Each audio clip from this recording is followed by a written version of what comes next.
All right. Hello, everyone, and welcome to our weekly Power Lounge. This is your place to hear authentic conversations from women in digital who have power to share.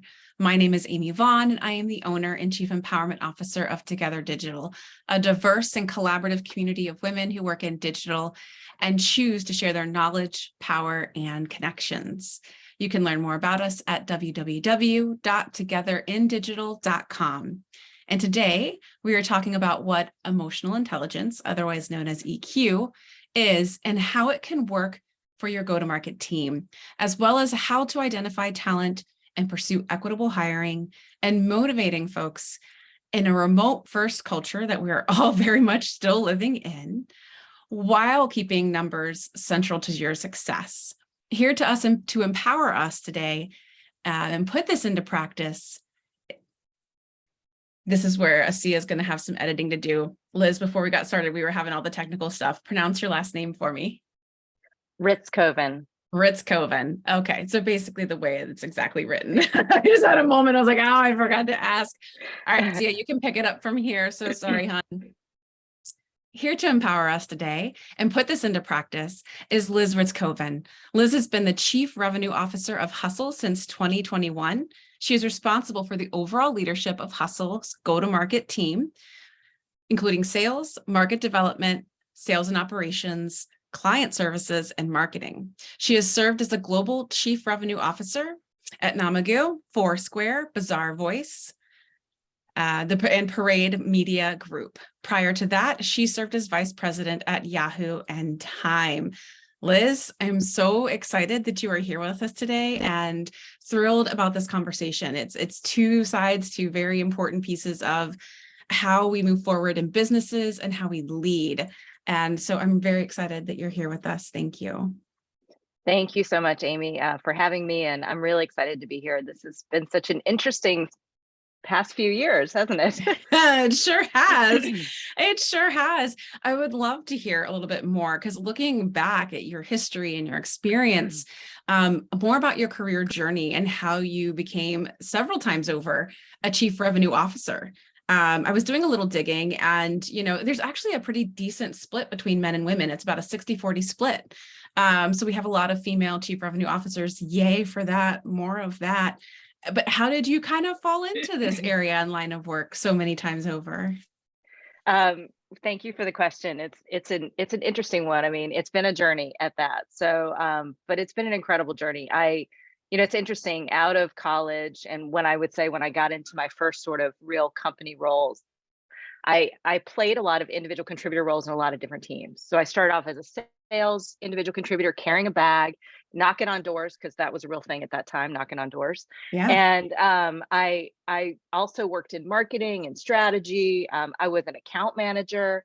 So in my journey before I got to that CRO path, I took many roles, and I did it because this sounds sort of strange to say, but I'm very comfortable being uncomfortable, and I prefer it, actually.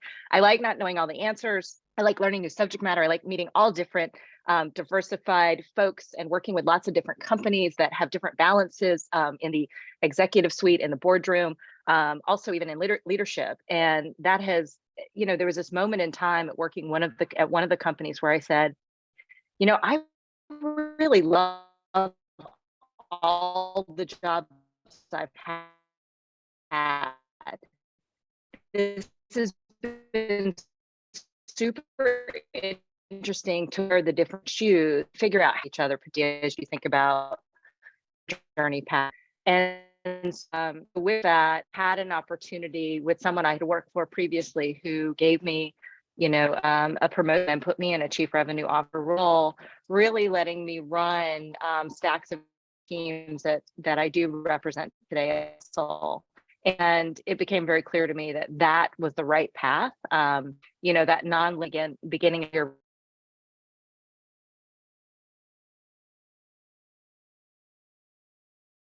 Sorry, Liz, can you hear me? I can hear you. Okay, Sorry. I didn't realize I can turn off your video for you. I went ahead and turned it off. Can I have you just It was such a great answer. And so I'm sorry to have to ask you to repeat it, but it cut out a No, it's number of okay. times. And so It's I know okay. that her editing around the lags might be a little difficult. But I know sometimes we just answer it even better a second time. So if you don't mind starting, give it a beat and then start from the top with the answer of how you got into the role of Chief Revenue Officer. So sorry. It was such a great answer. Um, so it's a great question, Amy, and it's been a journey for me, for sure. And I would say, it's been anything. It's been very like nonlinear, in the beginning of my career. So I started off taking what I would say, if you look at how my role is comprised today as a chief revenue officer of the various teams that you mentioned in the top of the podcast, I worked in each of these capacities, wearing different shoes. So I was an individual contributor as a seller. I carried a bag. I worked in marketing, doing events. I represented at a business development team. Like, how do you build packages to arm sellers to go out to sell the right things? I handled creative teams. And basically, I ended up working in all these different capacities. And I had a person that I trusted, that I really gleaned very good insight and learnings from as a leader. And this person was the one who took a chance on me and said, hey, you know what, you're running now this individual contributor role. I was promoted into running multiple teams. And then it was, why don't you take the whole piece? Because I truly realized through this journey of individual contribution, different roles, that what I enjoy is the journey, right? I love being on the customer journey. I love understanding end to end how to make it work, how to learn from failures, learn from successes, how to figure out scalability, and create that ease and flow at the customer level. And so when that leader took that chance on me and put me in that chief revenue officer position at Parade Media Group, it was like, oh wow, yes, this is the perfect role. And since then, because I've been in the role, as you mentioned, multiple times now, I've had folks say, hey, do you want to start a company? Do you want to be a CEO? And while I respect both of those paths, it's not my path. I'm really in the right place, that I feel like I can drive change and scale business and really help humans at the end of every day.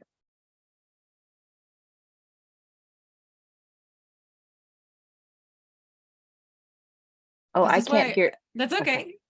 This is why I really love having these conversations and asking those kinds of questions, no matter who our guest is that's coming into the Power Lounge, is because there's so much to be learned from sharing our career path and career journey. And some of the things I heard you highlight that I think are really important for our listeners to reflect upon, hear, and really internalize and remember is that even though, you look at a resume and you see a role time and time again, and it seems linear, it is not linear. Like on paper, maybe yes, but in the real world, no. It's twisted. It feels convoluted. It's very different when you're experiencing it versus putting it on a page.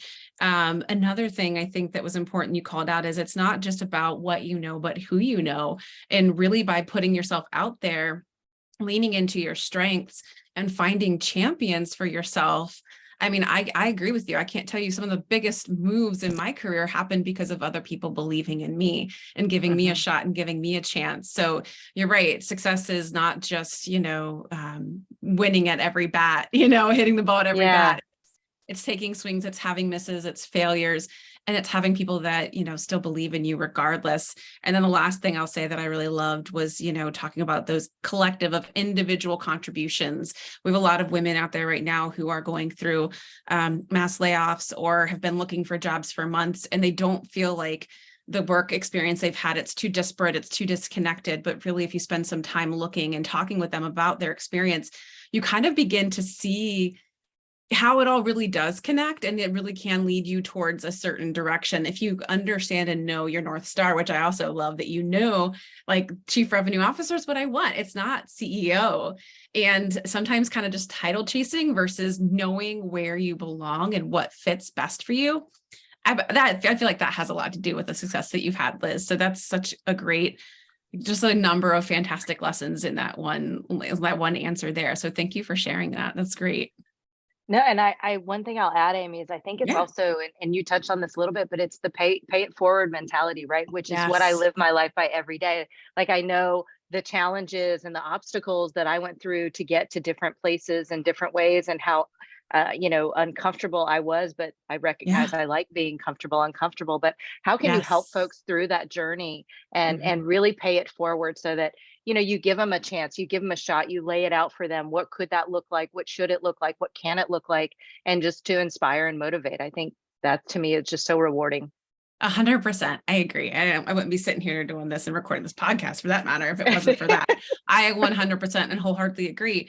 It seems like it should go without saying, but it does seem that a lot of times we are so focused on our success and how we're achieving it. Are we getting there? We don't often look back behind us and think, wow, I have gotten so far. And two, how far I've gotten can actually contribute to someone else's success journey and ability to move forward too. So I'm right there with you. Bring people along with you as you go. So as a chief revenue officer, I'm kind of curious, like a little bit for people who aren't familiar, what I love about your experience too, is you were in marketing and sales. A lot of our listeners and members are in that space. They might not see chief revenue officer as something that they could work towards. Can you quickly, like, I don't know, paraphrase what chief revenue officer means, does, and then tell us a little bit about what your superpower is within this role? Sure. Yeah, chief revenue officer. It's interesting because I don't think the title has been around for decades upon decades. Like, I think it's a fairly new-ish title. Yeah. Basically it stands for chief revenue officer. A lot of folks think that I'm in finance when they see it or hear it. By far, it couldn't be further from the truth. But in terms of my roles and responsibility, I'm basically focused on building.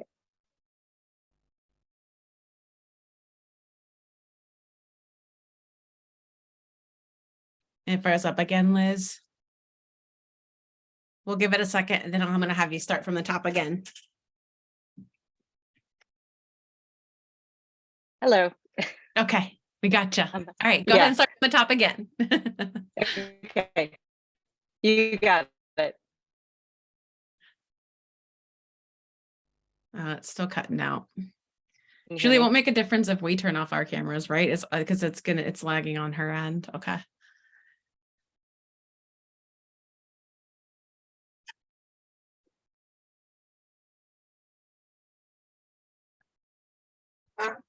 Ooh, one thought. Well, I don't know if you have a way to hardline in. If you don't have a way to hardline in, Liz, one other thing might be if you have a hotspot on your phone, maybe switch that to your internet connection. Sometimes just the proximity of the phone and even the pull of the phone can sometimes do a little better even than your in-house Wi-Fi.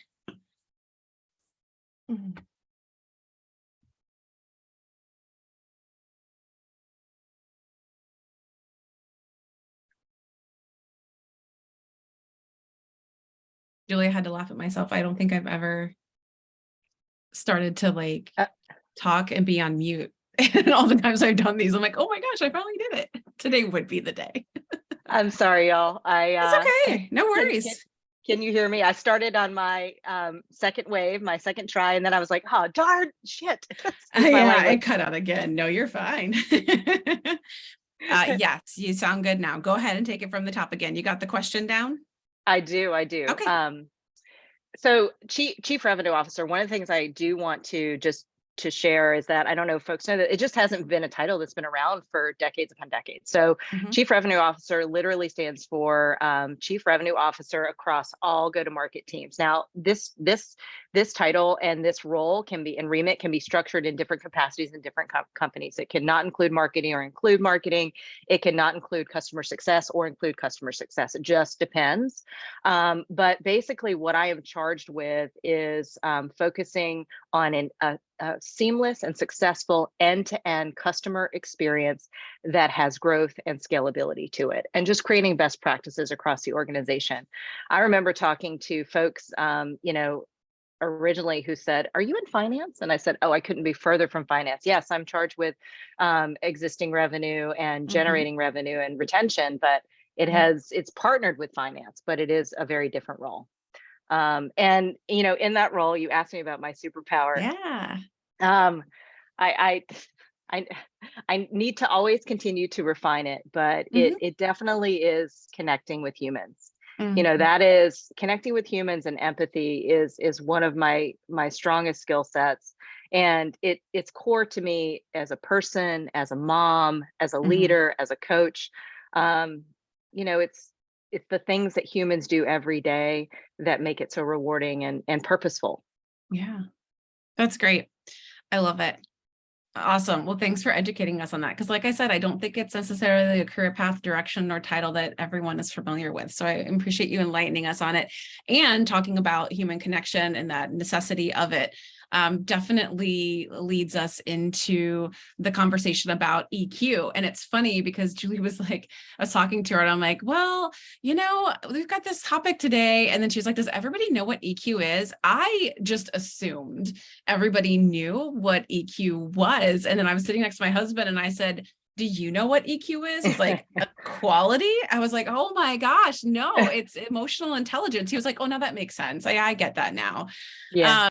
So for those who are listening to the conversation, and now that you've enlightened us on the chief revenue officer aspect of things, let's dig in and talk about emotional intelligence. And if you could just help us understand a little bit more about what that is. Sure. Yeah.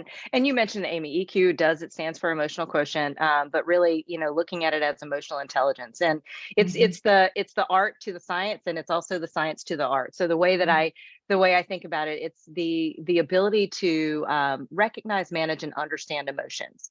The way that I personally think about it, it's the heart of the science. It's important to have self-awareness, right? Yes. If anyone in the audience has kids or nephews or nieces or anything like that in their family, or others that they're trying to influence, it's about understanding your own self, your self-awareness. What do you need? How do you self-regulate? What does that look like? How do you motivate?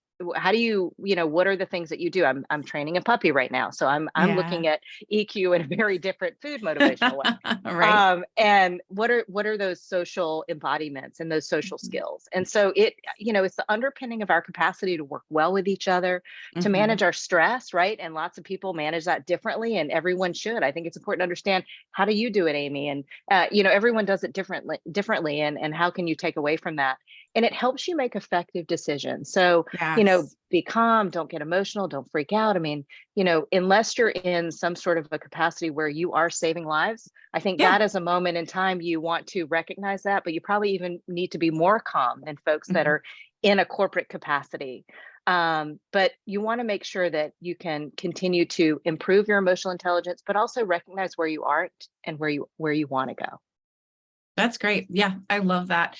I mean, many who've listened to previous podcasts know that a lot of us at Together Digital are very much personal development junkies and nerds. And so we all love sort of working on that self-awareness, understanding our Myers-Briggs, our DISC, our color theory, our Enneagram, you name it.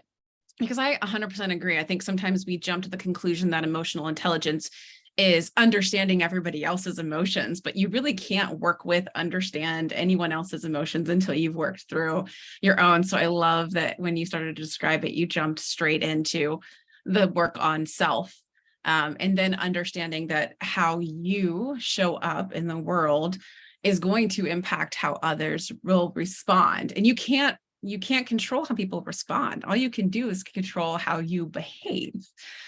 So in the sense of emotional intelligence and EQ, we know most sales teams are focused on hard numbers, performance, and usually a pretty healthy dose of competition, because that's how we keep going, when you get so many doors in the face and so many no's. Where does EQ come into play in the space of sales, knowing that's part of your background in teams that you've led?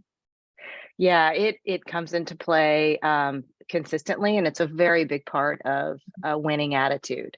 It's sort of the positive means that you bring to a conversation, but at the end of the day, when you are closing business or working with a customer and wanting to deliver upon their expectations, which you always should set and try to do, it's really knowing that there is a lot of pieces that come into that. And look, I've listened to a bunch of the podcasts. I know you're data-driven junkies, as well as understanding lots of different components. But if you really use data and what success looks like in terms of working with another human and understanding their needs and how to deliver upon managing those expectations to customers, you really can take some of the feelings out of it. But at root cause, the end of the day, you are building trust, you're building respect, you're building a connection with someone who can look at you and say, I love the product, but I really enjoy working with you. So I'm Yeah. going to work with you. And Yeah. that's really what you want to overcome, and you want to get to that point where you can have that real authentic conversation. I think about it Mhm. all the time, particularly hustle. And one of the drivers of coming to hustle is also just when you look at our values, like the Mhm. values the company is set up around. It's authenticity, it's empowerment, it's impact, it's respect. So it's the things that really embody that emotional intelligence that Mhm. helps you work as an individual contributor in the company, Mhm. to drive numbers, to have conversations, to build those relationships. Yeah, this makes me super excited because I just know women in general, we kind of struggle with that, or at least we've been kind of told in peer reviews or annual reviews about, these soft skills, like I feel like EQ gets thrown in the mix of a soft skill, but it clearly has impact on hard numbers.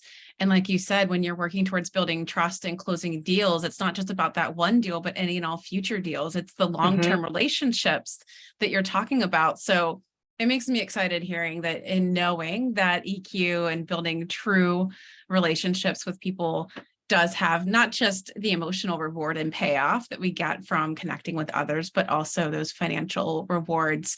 And then another thing I was going to say is just, thinking about women when they talk about sales in general, we all kind of get a little like jiffy in our skin. We're like, ew, gross sales. Some people, not all women, some women are fantastic at sales, live, breathe it, do it well. But I guess I'm thinking of a lot of our entrepreneurs, solopreneurs within our group. Hmm. When it comes to them selling themselves, they get a little stuck. And it's like, what if you would just maybe change the narrative or change your Hmm. perspective a little to say, I'm not out there to just sell, sell, sell. I'm there to build meaningful relationships that could result Hmm. in sales. And then all of a sudden, I feel a little bit less squeamish Yeah. about the aspect of selling, and Hmm. really just looking at how am I creating a meaningful experience for this person that I'm about to talk to, and maybe help solve a problem of theirs and then build a relationship of value. That makes me feel a lot better than just, again, knocking on doors. I've done that. I did a telemarketer job when I was like 16. Oh my gosh, never. I mean, it was great experience, but it was painful, painful. Yeah. Yeah. Well, and it's that authenticity piece I mentioned is so important too, because Yeah. if you can create that conversation, and to your point, Amy, flip it on its head.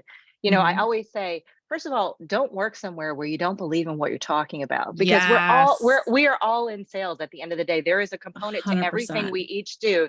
My husband's a dentist. I'm always like, at the end of the day, you're doing similar to what I'm doing. You're just doing it through a different lens, and you flip the Yeah. conversation. It's about your oral health.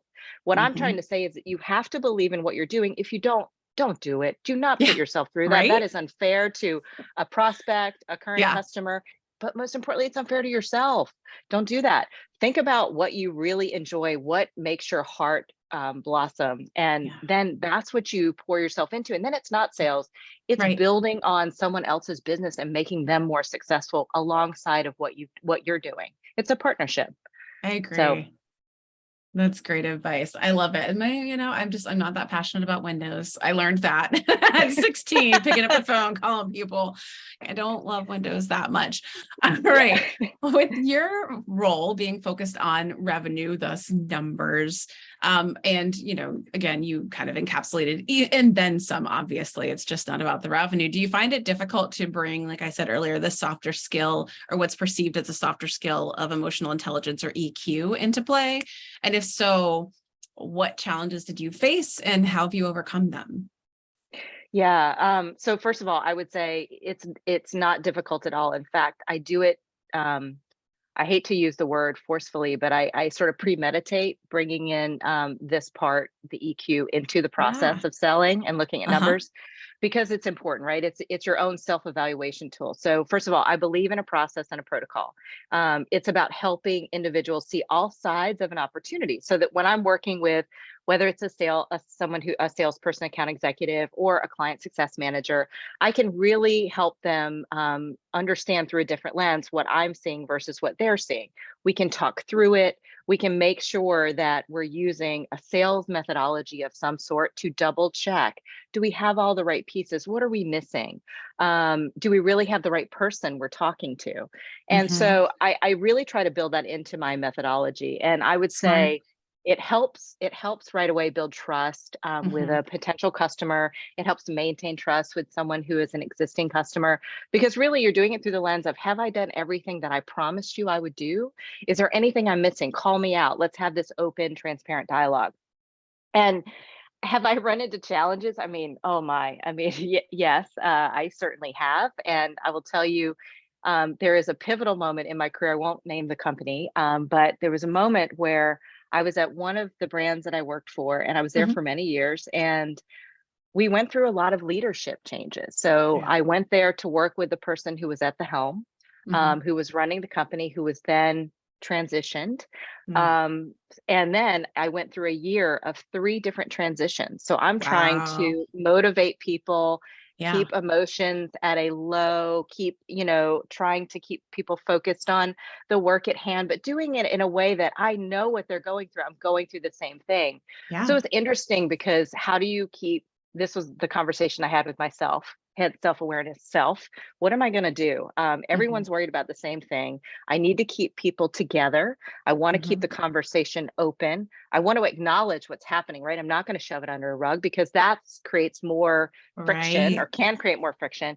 And Yeah. so what I started to do was, I did a stand up. I had a pretty sizable team at that point. I was in a more global role. And I did a stand up on a daily basis with my whole staff, kind of like Yeah. a 10-minute all hands. And Mhm. I basically did 3 things. Here's what's happening. Here's what's new that you didn't know yesterday, being transparent about what's going on in the ecosystem of leadership changes. Yeah. And then I made it really clear, we're focused on doing our job. Don't let the other stuff get in our way. And Yeah. then I would create more of and we don't have it today working remotely, but more of a water cooler type of Q&A, where they could ask me questions at the end of every sesh. And if I couldn't answer them because it's a quick stand up, I would reply to a group email so everyone could see the answers. And it It's created great. a sense of, it created it wasn't perfect, but it was progress. And Yeah. what it allowed people to do was start having the conversations they were having with me and wanted to know with each other.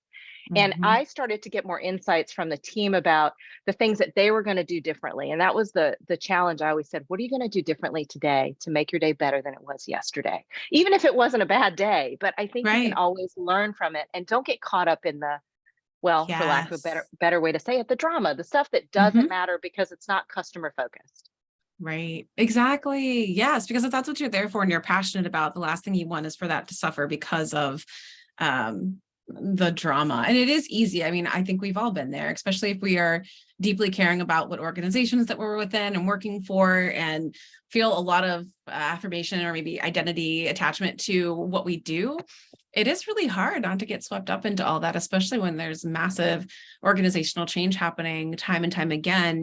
I think that I'm so glad that you brought this up and we're, vulnerable enough to share it, because, it is so many people's reality right now. Yeah. But I think opening up those doors of transparency as much as you can on your end, holding space for people, all of those things, that's some fantastic leadership, Liz. We need to clone you. and It's, and I it's, go ahead. yeah.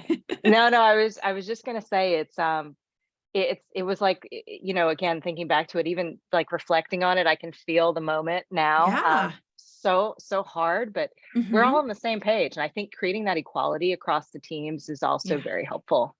Yeah. No, absolutely. And I loved that the opening, how you said how we can all bring a little bit more EQ into whatever work we're doing is by putting it into the process. Systems are Hmm. our default, and so I think Yeah. starting there and looking for opportunities and ways to infuse emotional intelligence, EQ, into the way that you and your teams are actually approaching the work is probably one of the best ways to actually see it actually happen. Put it in the workflow, baby. Yeah, Add it to a exactly. calendar. That's how it happens. Well, and work can't be celebrating the wins all the time, because the reality is, Yes. you have wins, but losses they're real, and Yeah. you have to embrace them, and you need to work together with them of, why did they happen? Let's not let it happen again. Let's work together. And Right. if you can put in practice postmortems, which even for wins, I think are really great to do, because Yeah. it just creates further future learnings. Mhm. Yeah. Yeah, I agree. Julie just put in the chat, people need to feel safe to fail. And I agree. Like losses are Absolutely. lessons. Losses are lessons. So many times Mhm. over the last 3 years, even since I've been running this business, navigating a community through a pandemic, nothing's been perfect, but I've learned so much. And every Mhm. misstep, every failure, every slight loss, something that it didn't go exactly the way we thought it would, but we learned something, you Yeah. know? And so, yeah, it is absolutely the only way to continue to grow. And when you're looking at, operationalizing, systematizing and scaling, it's like, it's just, you have to do that. You have to be looking all the time. I think when I was still in the agency world, we talked about that all the time. We were going to do a postmortem and we would just be so spent from the project and we were just ready to move on to the next one. We would always have the intentions of doing it. Sometimes we would, sometimes we wouldn't, but it was always something, even at the kickoff, I was like, schedule the postmortem. And they're like, but what? We just kicked this 3-month project off. I was like, look it on the calendar now. I promise you it won't happen because we're just going to be asses on fire going after the next project as soon as this one's done. It doesn't give us a chance to, one, celebrate, or two, reflect on what we've learned and what could have been better. So I love that mindset. All right. How does EQ come into play when identifying and pursuing diverse talent? Again, there's a lot of folks who are listening out there right now who are scrambling for people. It's a bit of madness out there. So when it comes to recruiting, how does EQ come into play? No, it's a huge part. I mean, when we recruit, we're continuing to build on a culture and a foundation that is set forth. So it's a big part. It's about making sure that you've got folks who have an ability certainly to do the job, Mhm. and have the experience, but it's also, do they have the emotional capacity to do it, and are there examples that you can Mm. glean from their past that Oh, show that cool. they can do it? And just, I always think it's important to have folks roll into an organization that sort of embody the magnification of what is already happening in the culture and can continue to make it better, right? Every time we Yeah. make a hire, it's like, yes, we're continuing Right. to grow and make the organization better, and that's what we want to do. But it's really making sure, and we do this certainly at Hustle and other places I've worked, which is you want to have the best, most diversified talent, and you want it from all walks of life, because the diversification in folks' background and experience brings new ways to solve a problem, brings new ways to think about, Yeah. how to interject EQ into a sales methodology, perhaps, Mhm. or just other ecosystems that they've been in. And Yeah. it also helps us find the right partner for a customer, right? Mhm. It's wow, there's a real connection there. Let's make sure we create a good fit, and we create the aisle, so it continues to be, a partnership. And so I think that's really important. And so we really try to, and we try to glean that, when we ask folks, not an extensive, but a little bit of homework that we want folks to do and bring to the table, so you can see how they think, and a little bit Mhm. about how they problem solve. Yeah, I agree. That's tremendous. I think we touched on it maybe a few podcasts back talking about um interaction versus interruption and trying to help engage customers. It's like if you are not a person who has experienced homelessness, let's say, but they're a part of your Hmm. demographic and who you're talking to, if there's not somebody sitting in the room that's had that lived experience, what you're going to share is not necessarily likely to come off as something authentic and genuine or to build trust. Or if you're dealing with people who are below the poverty line, things like that. Hmm. I agree. If you, it's about diversity of thought, about life experience. Julie, I don't know if you can search it up really quickly. There's I keep meaning to like bring her up on so many levels. I heard her at the 3% conference many years ago, but her topic's still relevant today. She talks about onlyness and how your onlyness Hmm. is really not just about your race, your age, your socioeconomic status, how you identify from a sexuality standpoint. It's kind of all of those things Hmm. plus, right? Because even if you happen to be within the LGBTQIA community, you may have had a lived experience where you were supported in your journey, and there's others where you haven't. And so really coming to understand, appreciate, and own your onlyness, and then to try to find ways in order to connect with others and kind of draw that out in a way that feels comfortable and not intrusive can do a lot in helping you understand what perspectives they could possibly bring. I know she's done a TED talk on it, and she's done, I just can't think of her name right now, and a book on it, I believe, as well. Thank you. That's right. Nolifer Merchant is her name. So if you guys want to look her up, and we'll drop her in the show notes as well. Fantastic speaker, amazing concept. But yeah, as you were talking, it just reminded me a lot of that. So I agree with you. I think EQ is tremendously important. It's not just about putting butts in seats, right? We need to make sure that the people that we're bringing in, are just bringing fresh eyes, hearts, minds to the business and the goals that you guys have. So yeah, I get excited when we talk about that with interns and hiring. Again, like I said, it's always new, fresh perspective. And that's always, in my opinion, at least, a very welcome thing. Yeah, and also too, specific to Hustle, we've got a great employee base of organizers and folks that worked at labor union, like all of our customers, right? So, when our customers look at us, they can see themselves, and I think that's important. So awesome. Yeah.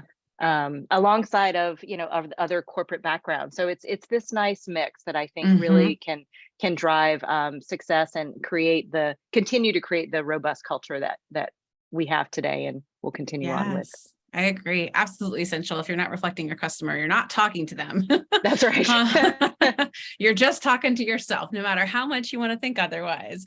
All right. Team building. Let's talk about that a little bit. Obviously, a lot of us are still kind of working in this hybrid world, and throughout the pandemic, you've had to manage teams through that. Obviously, no small feat. How have you managed to do this, and what advice would you give to those who are still struggling with making sure that their remote teams feel connected? How can we maybe use a little bit of EQ to help solve some of that? Do you mind repeating the question, Amy? Sorry. That's okay. Hold on. Sorry, I just had to clear my throat. All right, when it comes to team building, I want to talk a little bit about how EQ can help. Obviously, throughout the pandemic, we've all had to sort of work in this more hybrid remote situation.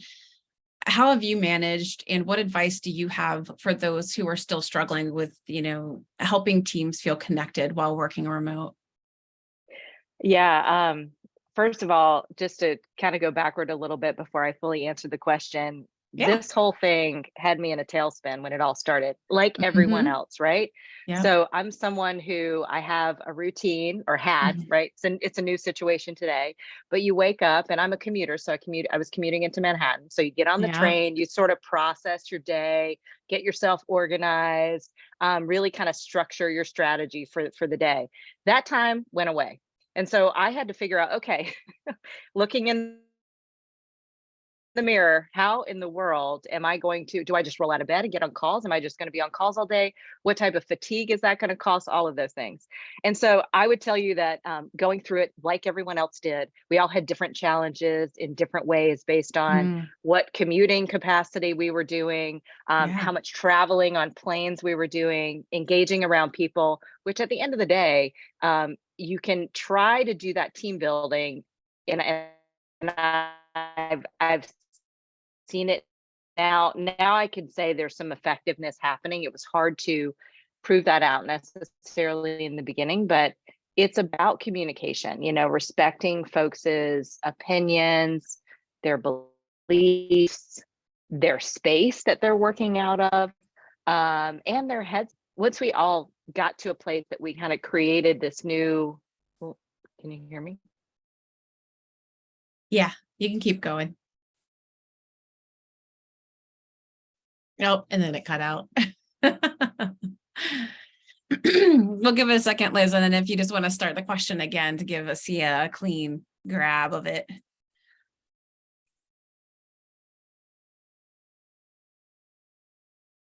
We had a good run there for a few minutes where it wasn't bugging out. Oh, and then she went all together. For anybody watching the playback or recording, Julie, I just noted that Julie's Google skills are still unmatched. Like, I was like, onlyness, go for it. Find it, Julie. And you did it.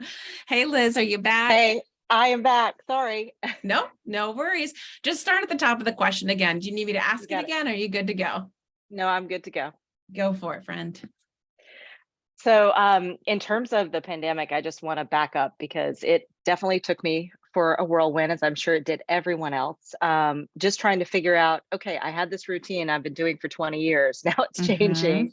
Yeah. What is that now going to look like? I live in Connecticut, commute to New York City. And so that train time to prepare for my day, the endorphins that I would get when I work out in the morning, where do I fit all Right. this stuff in? How do I do it?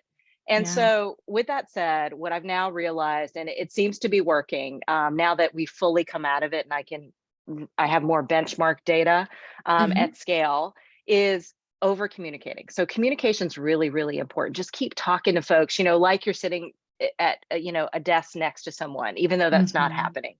Respect folks' space because you don't know Yeah. what nor should you need to, what their home situation looks like, but respect their space, Right. respect their beliefs, respect their opinions about how they're dealing with this pandemic. Ask them about it. Mm. Ask them what they need. Constantly try to connect with each individual as well as with your total team. But each individual became really important because of how folks were dealing with it differently. And Yes. so, what I would say that has worked and seems to be working is I'll give two examples. The first one is it's called an around the horn moment. So when you imagine the day that we used to go into a conference room and we'd sit around a conference room table and we would have that, you know, 5 to 10 minute discussion about your weekend or about what you did last night or something funny that happened at work the day before or just something anecdotal. We around the horn is a way to create some comfort around that in the beginning of a call on a conference call, trying Yeah. to mitigate as much as possible conference Hmm. call fatigue because that is a real thing. Yeah. And so it's adjacent to that water cooler conversation. So for Right. example, I just had a staff meeting the other day and I said, I want to hear everyone's favorite Thanksgiving side dish, like something fun, Yeah. like so. Hmm. And it's not only just creating a lax moment just so people can come together and have a common conversation starter, but it's also folks get to know each other better. Maybe Yeah. they didn't know you have new people. It becomes a funny story. Oh my gosh, you only eat carbs, or you're a vegetarian. Things that you may not know. And it's something just kind of whimsical and Yeah. easy. The second example I'll give you that I am obsessed with, which is days of no meetings. So Yes. I have created no meeting Wednesdays. Heck yeah. Nobody in the go to market organization has to take a meeting. Sometimes you have to do what you need to do for a customer, Sure. but it is about being able to control your day in a way that is going to be mindful, Hmm. soulful for you. And it's purposefully on a Wednesday because it's the middle of the week, it's Yeah. hump day. So why not Right. create a better experience there where you can kind of come to the first half closing and prepare Hmm. your brain and your body for the second half part of the week.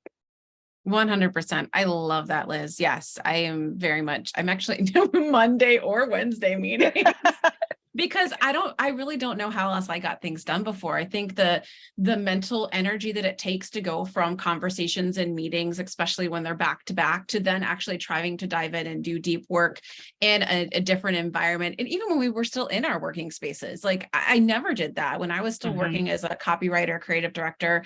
I wouldn't start my job in writing stuff usually or concepting until after 5 because that's when the meetings finally stopped.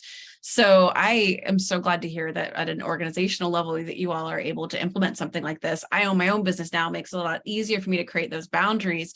But I agree with you. I feel like I am way more productive.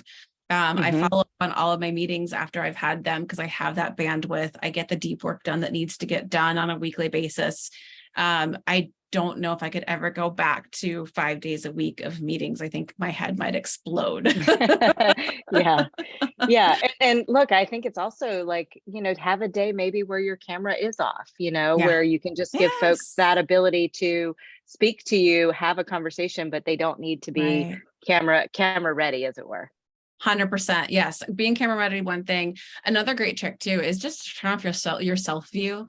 I have Yeah. definitely noticed a difference in when I have a day full of meetings and I can see myself versus not see myself. Hmm. There's just something, that pull of your brain, like even though you don't want to be that person fixing your hair, looking at your teeth, it's like it's somehow you're going to be focusing more on yourself because that's how our brains are wired, than maybe the other people who you're actually talking to. And I just feel like, again, one less face to have my brain register on the screen in a grid full of people.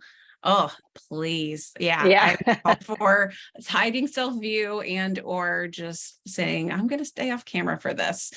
We had one member to actually leverage the what do you call it? Like the technology of Zoom in particular, and used a filter because she was feeling so under the weather. She's like, I can't be bothered to do this stuff, but I feel well enough to be here and to show up, but I want you to be able to see me. So she had this like cartoonish filter, and she kind of that's right. like one of the little like characters from like that 1980s AHA video, Take On Me. I know some people are like, what? Anyways, now that I've aged myself.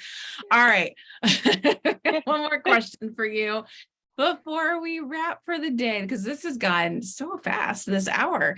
Can you share a time in which EQ positively impacted revenue? Yeah, so first of all, I think EQ always positively impacts revenue when you are good to your employees and they retain and stay at the company, right? If you take care of them, if you listen to them, if their voice is heard and they feel like it's heard and know it's heard, that makes such a difference in keeping your staff huddled together, because that is really important. That is a direct correlation to having positive growth and positive revenue. If you have to keep recruiting and changing out people and not doing it at a plus capacity versus a replacement, that is always going to keep you in a decline. And so taking care of people is the most important thing, and that has the most driver and impact on revenue. Love it. I agree. Louder for the people in the back. That is awesome. That's such a great answer to that question. And do you have any other examples, or do you feel like that's like the definitive? I mean, it's a good one. That is the definitive. I would say the other one, which we touched on a little bit, which is celebrating the wins, but also, the losses. Like, I think if you do that in a place, going back to the losses, it makes folks feel part of it, right? It's not you're not on the leaderboard, and it's not a call out, but it's meant to be, hey, let's work together. Let's support each other and learn from your peers. Let's learn together on what we can do differently. And as long as you're doing that in a forum that's thoughtful, respectful, and in a cadence, because everybody is going to have that moment. I think that has a positive impact because there's a learning that's taking place. Yes. Love it. That's so great. Liz, thank you so much. This has been a fantastic conversation, not just about, EQ and revenue, but really just good leadership and what good leadership looks like and how it can lead to all of these good things, happier employees, people more effective in their jobs, more fulfilled in their roles, sticking around. We know it costs, I think I read somewhere, it's about the same as the salary that you're hiring for to usually find somebody when you're having to replace. So outside of the disruption from an emotional standpoint for the rest of your team, you're also dealing with the impact and the cost of that. There's so much about our work culture, environment, and economy right now that really hinges, I think, on us taking some of what you've shared today to heart to make sure that our businesses stay strong so we can make it through this craziness we've been going through for the last 2.5, 3 years. So thank you so much for coming on and sharing all this. It's been fantastic, Liz. Oh, thank you so much, Amy. And thank you for all that you all do. This is great just to empower and get our voices out there so we can all learn together and get better together. Yes, absolutely. You get it. Awesome. Well, thank you so much again, Liz. And thanks to all of our listeners. We love having you with us and we enjoyed the conversation today. We hope you did too. Until then, keep asking, keep giving, and keep growing. I hope to see you all next week.